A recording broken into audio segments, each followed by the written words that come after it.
20절까지 읽어드렸습니다. 34절까지 말씀을 참고해서 말씀을 드리겠습니다. 부활이 없다면이라는 제목인데, 이 제목을 바꿔 얘기하면 부활이 있기에라는 의미로 이해됩니다. 부활이 없다면이라는 이런 말로 시작을 했는데, 고린도 교인들 가운데 부활을 믿지 않는 신자들이 있었습니다. 너희 중에서 어떤 사람들이라고 했는데, 바로 고린도 교인들 가운데 부활을 믿지 않는 신자들이 있었습니다. 오늘날 기독교인들 중에 부활을 믿지 않는 신자들이 꽤 많이 있습니다.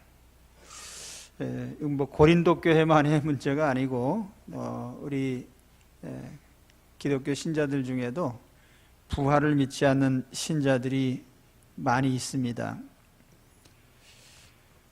안 믿는 사람들은 본래부터 부활을 믿지 않죠. 혹 영혼을 믿는 사람들이라 해도 육체적인 부활은 믿지 않습니다. 그래서 죽은 사람의 영혼은 어디론가 떠돌다가 가버리든지, 육체는 썩어서 흙으로 돌아가면 그것으로 끝이라고 생각합니다. 신자들 가운데 부활을 믿지 않는 신자들이 많았다. 어때 신자들이 부활을 믿지 않을까? 부활만 빼고 믿는 거죠. 영혼도 믿고 천국도 믿고 천사도 믿고 하나님도 믿는데 육체 부활은 안 믿습니다. 우리 신자들이 사도신경을 고백합니다. 매번 예배 때마다 사도신경을 고백하는데, 이 사도신경 중에 믿기 어려운 것은 빼고 믿는 사람들이 많이 있습니다. 동정녀에게서 나신 것 빼고, 하늘에 오르신 것 빼고, 하나님 우편에 앉아 계신 것도 빼고, 다시 오시리라는 것 빼고, 남은 게 뭐냐면 믿사옵나이다. 그래서 우리 부활도 우리 신앙의 핵심적인 것인데, 부활을 인정하지 않으면서 그리스도인이 되었다는 것을 우리가 이상하게 생각하죠.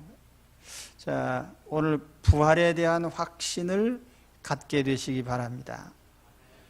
사도 바울은 부활이 없다면이라는 가정을 했습니다. 가정법이라는 것은 현실이 아닌 것을 가정하는 것이죠.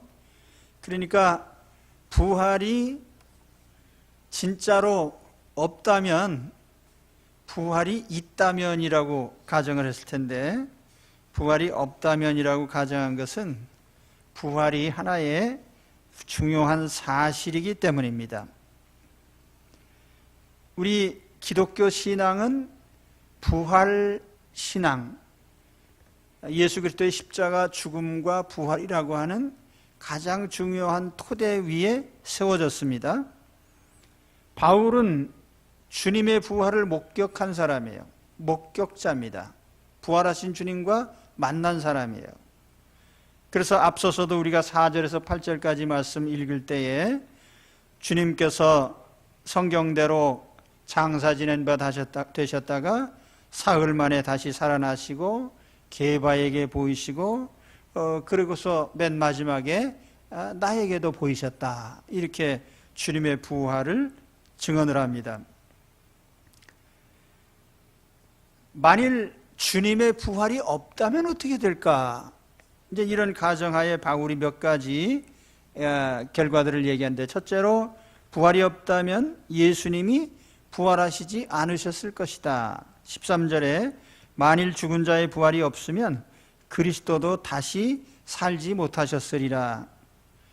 모든 인간이 부활하지 못하는데 주님은 혼자 부활하셔서 뭐 하겠습니까? 그렇잖아요? 모든 사람이 다 육체적으로 부활하지 않는다면 예수님만 혼자 홀로 그냥 부활하실 아무 이유가 없는 거예요. 부활하셔서 뭘 보여주겠다는 거죠? 아무 의미도 없는 것이죠.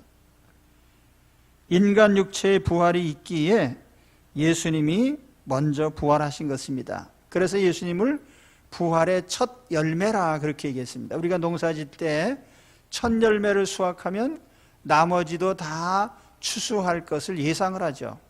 예수님이 부활하셨기 때문에 모든 성도들도 함께 부활할 것을 내다보는 것입니다.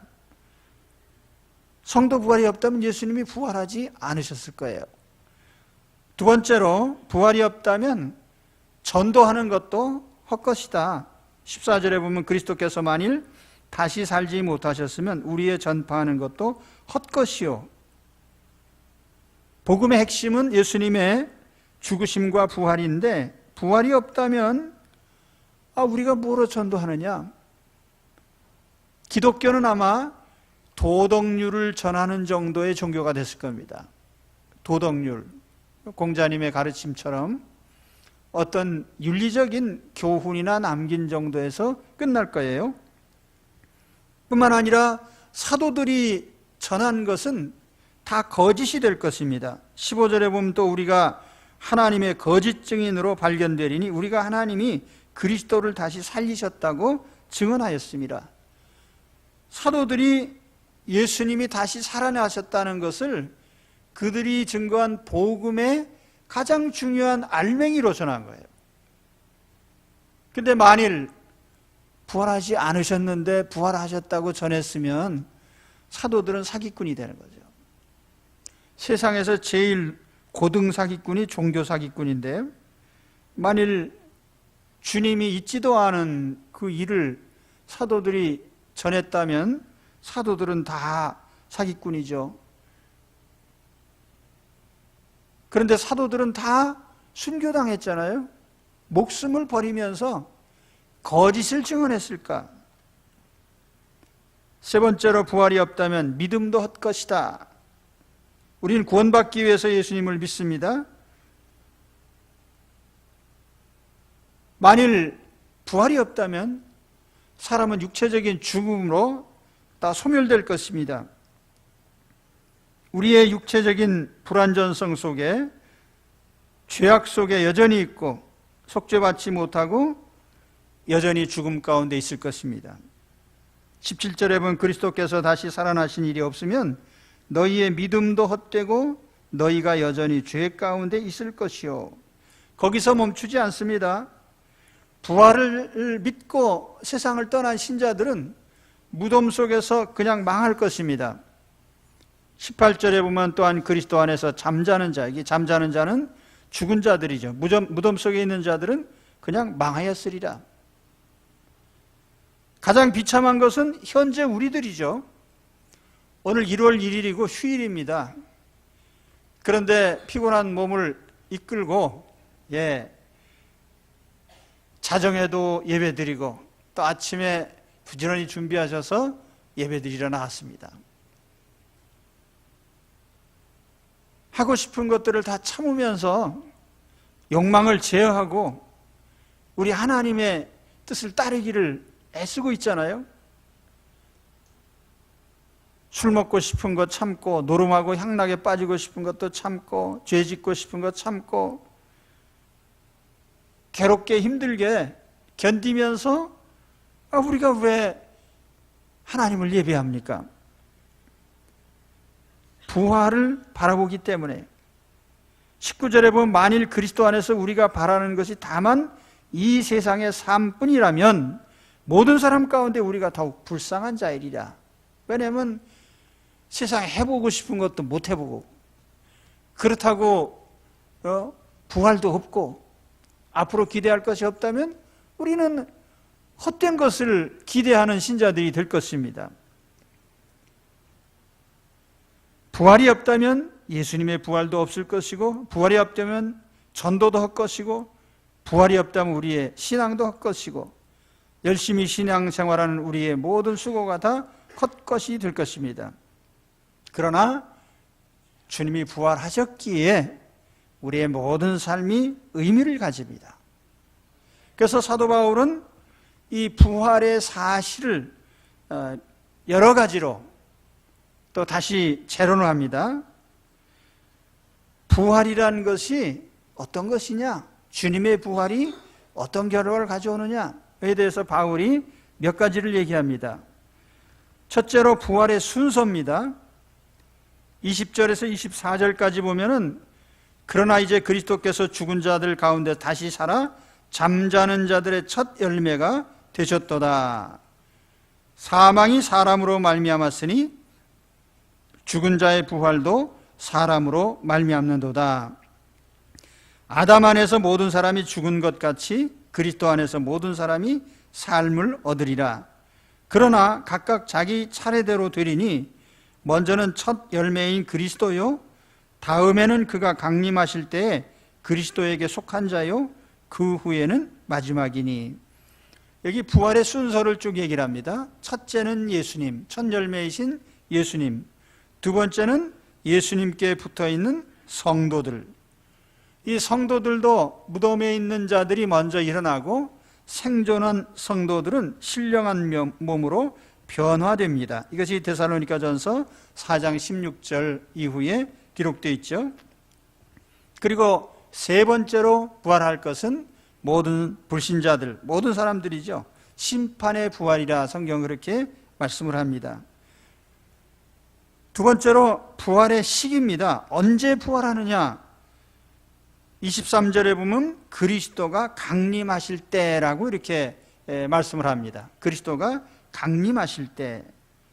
여기 강림이라고 하는 파루시아라는 단어를 쓰고 있는데 이것은 예전에 어떤 왕이나 제후들 또 지체 높은 사람이 직접적으로 방문하는 것을 의미하는 그런 단어입니다. 신약 성경에서 예수님의 파루시아는 예수님께서 육체를 가지고 처음 오셨을 때처럼 우리들 속에 오시는 것을 의미합니다. 방문하시는 거예요. 신약 성경에 예수님의 재림을 나타내는 단어가 세 가지 있어요. 파루시아, 아포칼립시스 혹은 에피파네이아라는 단어인데 파루시아는 저쪽으로부터 오는 모습이고요. 아포칼립시스는 이제 영어로는 이게 매니페스테이션이라고 했는데 이렇게 커튼 뒤에 가리워졌던 모습이 커튼이 걷어지면 실체가 드러나는 그것을 말하는 단어입니다. 또 에피파네이아라고 하는 것은 이제 appearance라고 영어에는 번역을 했는데 이것도 역시 외형적으로 드러나는 것, 그러니까 육체를 가지고 오신 주님의 모습을 나타낼 때에 쓰는 단어입니다. 근데 오늘 주님이 재림하신다 했을 때 다시 오시는 그것은 파루시아입니다. 모든 사람이 다 주님의 방문을 알 수 있게끔 그렇게 오시는 거죠. 그래서 부활의 시기는 세상 종말입니다.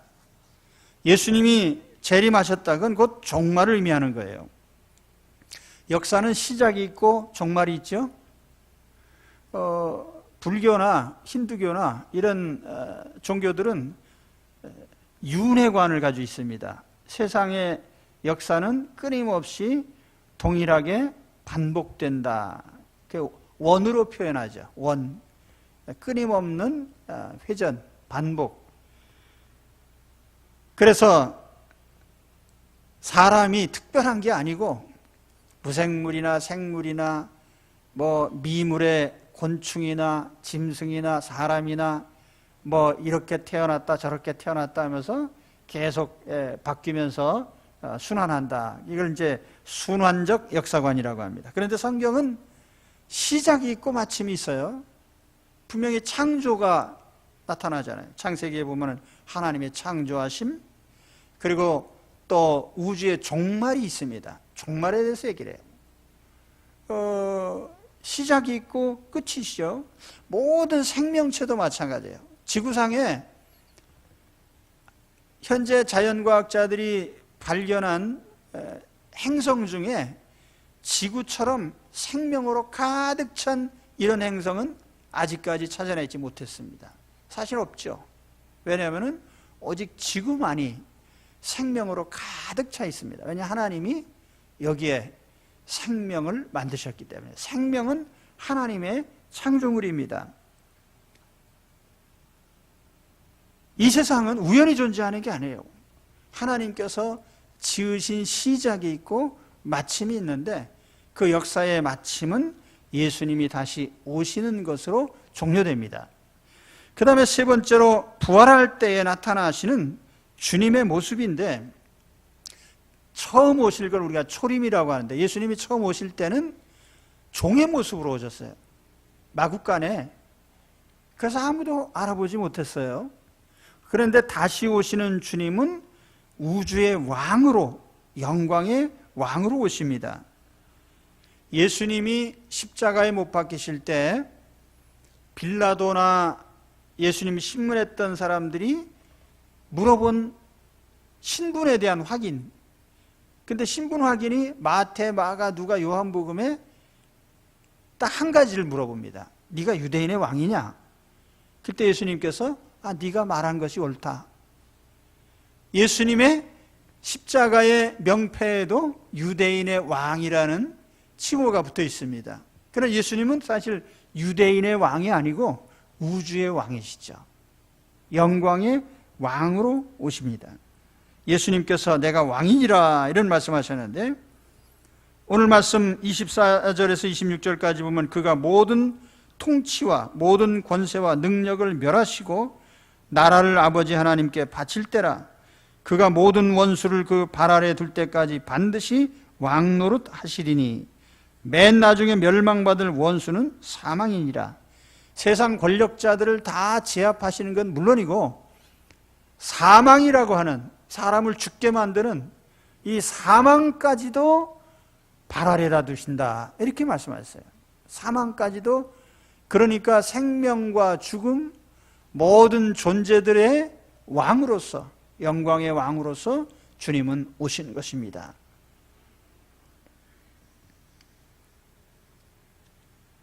그래서 다시 오시는 주님, 부활하신 예수님, 영광의 왕으로서 다시 오신다, 이렇게 말씀을 했습니다. 마지막 부분은요, 부활을 믿는 사람들의 삶입니다. 부활이 있기 때문에, 부활이 없다면 문제가 되지만 부활이 있기 때문에 그리스도인의 삶은 어떤 영향을 받는가?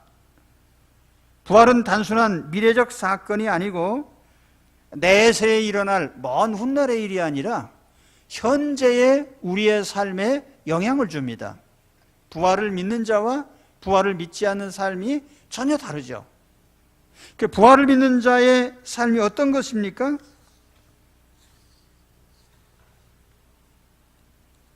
오늘 29절에서 32절까지 말씀해 보면, 만일 죽은 자들이 도무지 다시 살아나지 못하면 죽은 자들을 위하여 세례를 받는 자들이 무엇을 하겠느냐?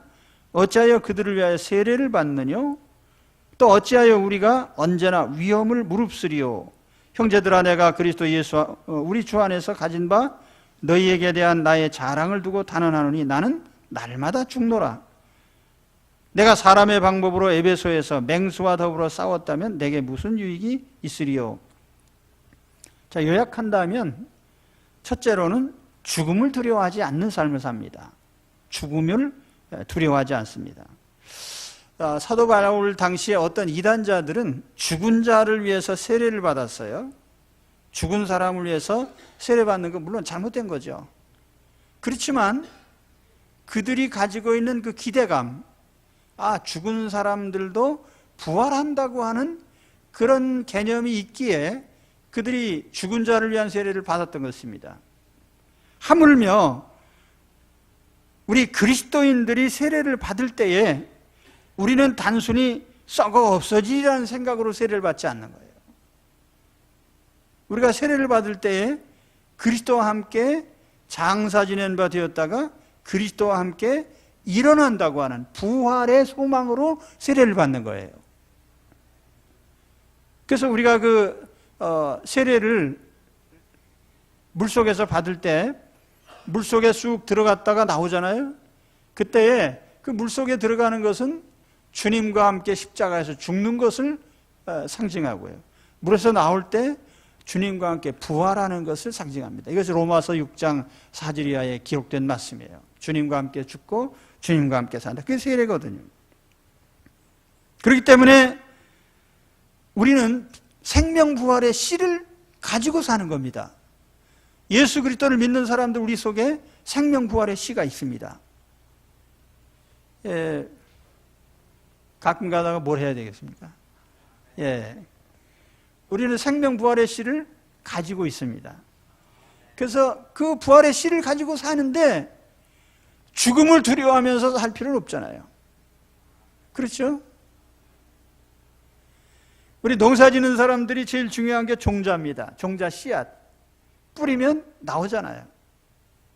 우리 그리스도인들은 내 몸속에 예수 그리스도로 말미암는 생명부활의 씨를 간직하고 사는 거예요. 그렇기 때문에 우리가 죽음을 두려워하지 않는 거예요. 요즘 조류독감이 유행하기 때문에 열심히 마스크를 쓰고 다니시는데 특히 연세 드신 분들이 더 많이 쓰고 다니시죠. 왜냐하면 죽으면 안 되니까.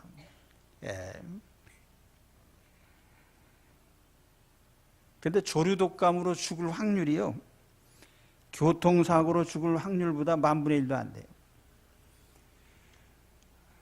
배꼽 잡고 웃다가 죽는 사람이 있습니까? 그럴 확률보다도 더 없어요.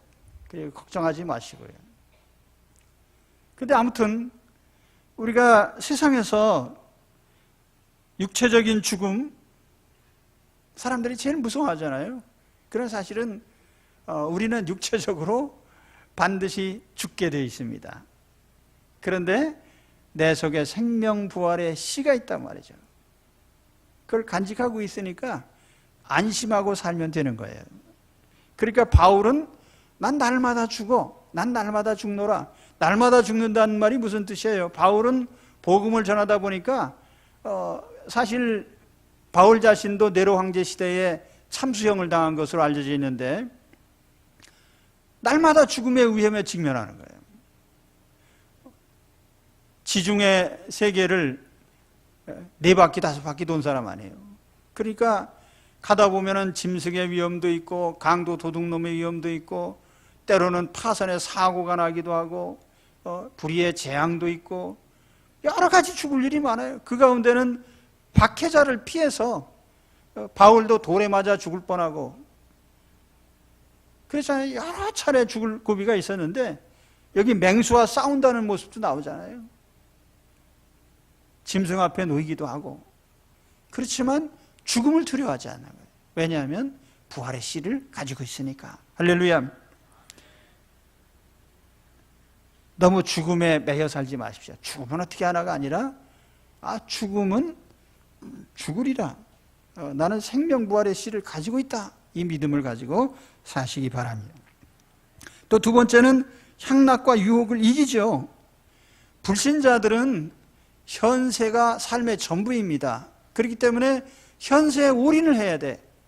즐겨도 현세에 즐기고 누려도 현세에 누려야 되고, 그래서 노랫가락이 뭡니까? 노새 젊어서 놀아. 늙고 병들면 못 노나니 니나노.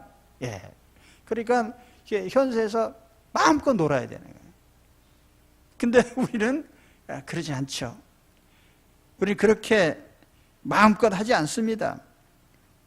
32절의 말씀에 보면은 죽은 자가 다시 살지 못할 것이면 내일 죽을 터이니 먹고 마시자 하리라. 먹고 마시고 신나게 놀자. 이게 이제 세상의 철학이죠. 쾌락주의. 사실 이 말씀은 이사야서 22장 13절에 있는 말씀을 인용한 것인데 거기 보면 이런 말씀이 나와요. 너희가 기뻐하며 즐거워하여 소를 잡고 양을 죽여 고기를 먹고 포도주를 마시면서 내일 죽으리니 먹고 마시자 하도다. 만군의 여호와께서 친히 내 귀에 들려 가라사대 진실로 이 죄악은 너희 죽기까지 속하지 못하리라 하셨느니라. 주 만군의 여호와의 말씀이니라. 고린도 교인들 중에도요 향락주의자들이 있었어요. 여러분 아시는 에피큐리안들이, 그들은 부활을 믿지 않았어요. 교회는 나오지만 현세에서 잘 되는 것에 관심이 있었습니다. 요즘에도 이런 현세 지향적인 크리스찬이 많이 있습니다. 교회도 또 잘못 가르치는 경향이 있어요. 다가올 내세나 혹은 영적인 삶보다 육신적인 그런 쾌락에 더 관심을 가지고요. 그것을 축복의 전부인 양 이렇게 얘기하는 사람들이 있습니다. 성경에 보면은 라오디기아 교회가 그런 교회였어요. 부자들이 많이 나오는 교회, 아무 사건 사고도 없는 교회, 그래서 항상 만족하고 우리는 정말 모든 것을 가진 자다, 배부른 자다 이런 고백을 했는데 하나님께서는 아주 신랄하게 비판을 하셨죠. 그들은 현세적인 삶에 몰입을 했습니다. 그리고 신령한 영적 삶에 관심이 없었어요. 현세주의, 향락주의, 세상에서 잘 되는 것만 축복이라고 과장하는 것도 우리 그리스도인으로서 잘못된 관점인 거죠. 향락과 유혹을 이겨야 됩니다. 부활신앙을 가진 자는 세상의 이런 향락과 유혹을 적절히 제어합니다. 그리고 세 번째로 경건생활에 힘쓰지요. 33절에 보면 속지 말라. 악한 동무들은 선한 행실을 더럽히나니 깨어 의를 행하고 죄를 짓지 말라. 깨어 의를 행하고 죄를 짓지 말아라. 세상 사람들은 사람의 눈을 의식하고 살아갑니다. 남이 보면 잘하는 척하고 남이 안 보면 아무렇게나 살아갑니다. 그러나 속지 말라고 합니다. 내세 없이 사는 사람들에게 우리 그리스도인들이 현혹되면 안 됩니다. 부활신앙을 가진 사람들은 다르지요. 조만간 하나님 품으로 돌아갈 것을 알기 때문에 함부로 살지 않습니다. 깨어 의를 행하라 그랬거든요. 죄를 짓지 말라고 했습니다. 깨어 있는다는 말은 죄에 대해서 경각심을 가진다는 뜻이에요. 죄가 다가올 때에 깜짝 놀라서 대적을 하죠. 참다운 경건은 홀로 있을 때 경건이라고 말합니다. 누가 보든지 안 보든지요. 하나님 앞에서 하나님 자녀답게 살아가는 것입니다.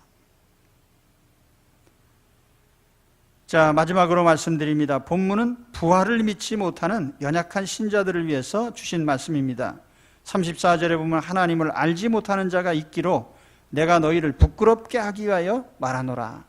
그러니까 바울이 지금 이 부활 얘기를 한 것은 고린도 교인들 중에 부활을 믿지 않기 때문에 연약한 육체 신자로 살아가는 그들을 향해서 하신 말씀이에요. 우리가 부활의 확실한 믿음을 가지고 있다면 우리는 보다 더 강력한 영적인 신자가 될 것입니다. 왜냐하면 육신이 잘 되는 것에 그다지 매이지 않기 때문이죠. 또 육체적인 죽음이 다가오는 것에 대해서 큰 두려움을 갖지 않습니다. 그렇기 때문에 오늘 이 바울의 교훈을 따라서요, 우리는 부활의 신앙을 갖지 못한 약한 신자가 되어서는 안 됩니다. 부활을 믿기에 강한 영적 신자들이 되시기 바랍니다. 그래서 오늘 우리 성찬에 참여하는데 이 성찬에도 둘 아닙니까? 예수님이 우리를 위해서 죽으신 죽으심의 기념입니다. 또 동시에 우리는 예수님 때문에 살아나는 부활의 신앙도 가져야 됩니다. 오늘 주님과 함께 장사 지낸 바 되었다가 주님과 함께 살아나는 부활 신앙 안에 충만하시기를 축원합니다. 기도하겠습니다.